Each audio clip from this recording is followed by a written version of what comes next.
ಅಂದರೆ ಎಷ್ಟು ದೂರ ಆಗುತ್ತೆ ದರ್ಶನ್ ಅವ್ರ ಸೆಲ್ಲಿಂದ ಆ ಒಂದು ಜಿಮ್ಮು ಕೊಠಡಿಗೆ ಹೋಗ್ಬೇಕಂತಂದರೆ ಸುಮಾರು ಎಷ್ಟು ದೂರ ಆಗ್ಬೋದು?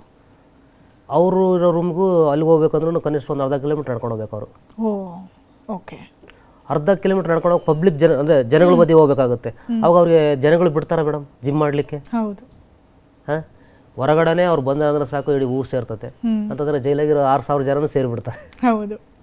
ಆ ಥರ ಅವ್ರು ಜಿಮ್ಮಿಗೆ ಜಿಮ್ಮಿನ ಪರಿಕರಗಳು ಕೂಡ ವ್ಯವಸ್ಥೆ ಇಲ್ಲ. ಜಿಮ್ಗೆ ಹೋಗಿ ಜಿಮ್ ಮಾಡ್ಕೊಂಬರ್ಬೋದು. ಆ ವ್ಯವಸ್ಥೆ ಅಂದರೆ ಅವರು ಪೊಲೀಸು ಸಪೋರ್ಟ್ ಕೊಟ್ಟರೆ ಮಾಡ್ಬೋದು.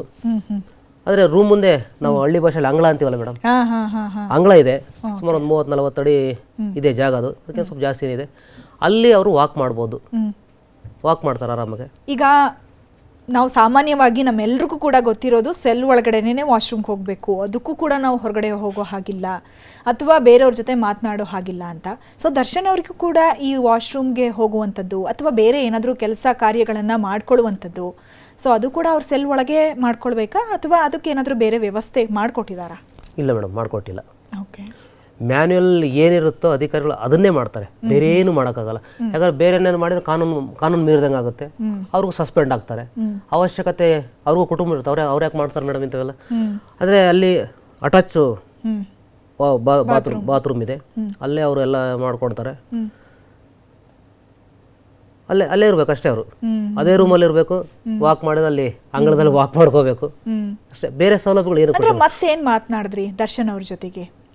ಅವರ ಫ್ಯಾಮಿಲಿ ಬಗ್ಗೆ ಏನಾದರೂ ಹೇಳಿದ್ರಾ ಅಥವಾ ರೇಣುಕಾ ಸ್ವಾಮಿ ಅವರ ಕೊಲೆ ಪ್ರಕರಣದ ಬಗ್ಗೆ ಏನಾದರೂ ಮಾತನಾಡಿದ್ರಾ? ಹಿಂಗೆ ಮಾಡಬಾರ್ದಾಗಿತ್ತು, ಆಗೋಯ್ತು, ಅಥವಾ ಕೋಪದ ಕೈಗೆ ಮೂಕ್ಕೊಟ್ಟು ಹಿಂಗಾಯಿತು ಅನ್ನೋದ್ರ ಬಗ್ಗೆ ಏನಾದರೂ ಪಶ್ಚಾತ್ತಾಪ ಪಡುವಂಥದ್ದು ಅಥವಾ ಅವ್ರಿಗೆ ರಿಯಲೈಸೇಷನ್ ಆಗಿರುವಂಥದ್ದು ಅದನ್ನೇನಾದರೂ ಕಂಡ್ರಾ ಅವರಿಂದ ನೀವು? ರಿಯಲೈಸೇಷನ್ ಆಗಿದೆ ಮೇಡಮ್ ಅವ್ರಿಗೆ, ಪಶ್ಚಾತ್ತಾಪ ಖಂಡಿತ ಆಗಿದೆ. ಯಾಕಂದ್ರೆ ಧ್ಯಾನ ಮಾಡ್ಬೇಕಾದ್ರೆ ಅವ್ರ ಮುಖಭಾವನ ಗಮನಿಸಿದಾಗ ಖಂಡಿತ ಅವರಿಗೆ ಪಶ್ಚಾತ್ತಾಪ ಆಗಿದೆ. ಪ್ರತಿ ಕ್ಷಣನೂ ಬೇಕಾದ್ರೆ ಆ ಕುಟುಂಬಕ್ಕೆ ಸಾರಿ ಕೇಳ್ತಾರೆ ಅವರು ಅಲ್ಲ, ಅವ್ರ ಅಭಿಮಾನಿಗಳೆಲ್ಲರೂ ಕೇಳ್ತಾರೆ. ನಾನು ಕೇಳ್ತೀನಿ ಬೇಕಾದ್ರೆ ಅವ್ರ ಕುಟುಂಬಕ್ಕೆ ಸಾರಿ ಕೇಳಿದ ತಕ್ಷಣ ಸಮಸ್ಯೆ ಏನು ಬಗೆಹರಿಯಲ್ಲ, ಓದ್ ಪ್ರಾಣನ ವಾಪಸ್ ಬರಲ್ಲ. ಬಟ್ ನಮ್ಮ ತೃಪ್ತಿ ಸಾರಿ ಕೇಳಬೇಕಷ್ಟೇ.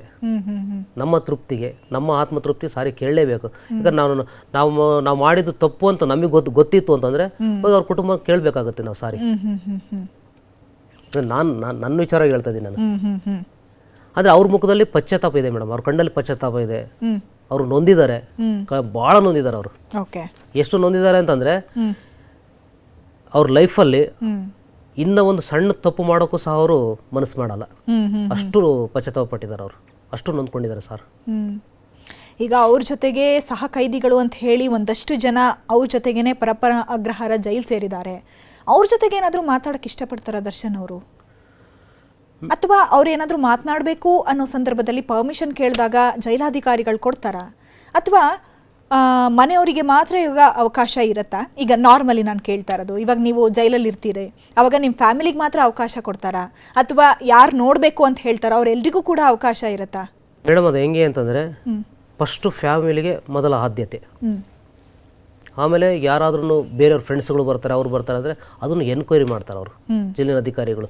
ನಿನಗೆ ಅವನೇನಾಗಬೇಕು, ಸಿದ್ಧಾರೂಢ ನಿನಗೇನಾಗಬೇಕು, ನೀನು ಯಾಕೆ ಅವನೇನು ನೋಡೋಕೆ ಬಂದಿದ್ಯಾ, ನೀನು ಆಧಾರ್ ಕಾರ್ಡ್ ಕೊಡು, ನಿನಗೆ ಅವ್ನಿಗೇನು ಸಂಬಂಧ, ಇದೆಲ್ಲ ಎನ್ಕ್ವೈರಿ ಮಾಡ್ತಾರೆ.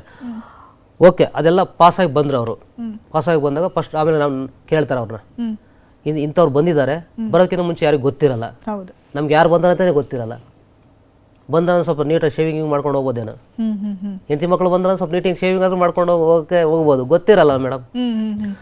ಅವ್ರನ್ನ ಕೇಳ್ತಾರೆ ಹೋಗ್ಬಿಟ್ಟು, ನೋಡಪ್ಪ ಇಂಥವ್ರು ಬಂದಿದ್ದಾರೆ, ನೀನು ಭೇಟಿ ಮಾಡ್ತೀಯಾ? ಅದು ಆಪ್ಷನ್ ಅವರಿಗೆ ಕೊಡ್ತಾರೆ. ಇಷ್ಟ ಇದ್ರೆ ಅವ್ರನ್ನ ಹೋಗಿ ಮೀಟ್ ಮಾಡ್ಬೋದು, ಇಷ್ಟ ಇಲ್ಲ ಅಂತ ಹೇಳಿದ್ರೆ ನನಗೆ ಇಷ್ಟ ಇಲ್ಲ ಅಂತ ಹೇಳ್ಬೋದು. ಖಂಡಿತ. ಓಕೆ. ಆದರೆ ಮನೆಯವ್ರನ್ನ ಭೇಟಿ ಮಾಡಲೇಬೇಕು, ಇಷ್ಟ ಇಲ್ದ್ರು ಇಷ್ಟ ಇಲ್ದಿದ್ರು. ಯಾಕೆಂದ್ರೆ ಅವ್ರು ನಮ್ಮ ರಕ್ತ ಸಂಬಂಧಿಗಳು, ನನ್ನ ಹೆಂಡತಿ, ನನ್ನ ಮಗಳು, ನಮ್ಮ ಅಪ್ಪ, ನನ್ನ ಅಣ್ಣ ತಮ್ಮಗಳು, ಅವ್ರನ್ನ ಭೇಟಿ ಮಾಡಲೇಬೇಕು. ಅದು ಆ ಕಾನೂನಲ್ಲಿ ಅವಕಾಶ ಇದೆ, ಅವಕಾಶ ಅವ್ರು ಮಾಡಿಕೊಡ್ತಾರೆ.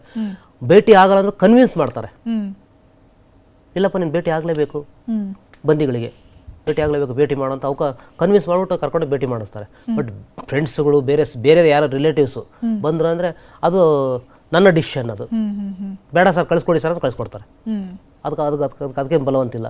ಬಟ್ ಹೆಂಡತಿ ಮಕ್ಕಳು, ಅಪ್ಪ ಅಮ್ಮ, ಅಣ್ಣ ತಮ್ಮರು ಯಾರಾದರೂ ಬಂದರು ಅಂದರೆ, ಅಕ್ಕ ತಂಗರು ಯಾರಾದ್ರು ಬಂದರು ಅಂತಂದರೆ ಅವ್ರನ್ನ ಭೇಟಿ ಮಾಡಲೇಬೇಕು. ಅಲ್ಲ, ಆ ಪರಿಸ್ಥಿತಿಲಿ ಎಷ್ಟೇ ದ್ವೇಷ ಇದ್ರೂ, ಎಷ್ಟೇ ಮನಸ್ತಾಪಗಳಿದ್ರೂ ಕೂಡ ನೋಡಲೇಬೇಕು ಅಂತ ಅನ್ಸುತ್ತೆ. ಆ ರೀತಿ ಒಬ್ಬರೇ ಇರೋಕ್ಕಾಗೋದಿಲ್ಲ. ಕನ್ನಡಿಗರ ಮೆಚ್ಚಿನ ನಿಮ್ಮ ನ್ಯೂಸ್ 18 ಕನ್ನಡ ಈಗ ವಾಟ್ಸ್ಆಪ್ನಲ್ಲಿಯೂ ಲಭ್ಯ. ಕರ್ನಾಟಕ ಮತ್ತು ದೇಶ ವಿದೇಶದ 360 ಡಿಗ್ರಿ ಸುದ್ದಿ ವಿವರವನ್ನ ನೀವು ನಿಮ್ಮ ಕೈ ಬೆರಳುಗಳಲ್ಲಿಯೇ ಪಡೆಯೋದಿಕ್ಕೆ ಈ QR ಕೋಡ್ ಅನ್ನ ಸ್ಕ್ಯಾನ್ ಮಾಡಿ. ನಮ್ಮ ಚಾನೆಲ್ ಅನ್ನ ಫಾಲೋ ಮಾಡಿ, ನೋಟಿಫಿಕೇಶನ್ ಆನ್ ಮಾಡಿ.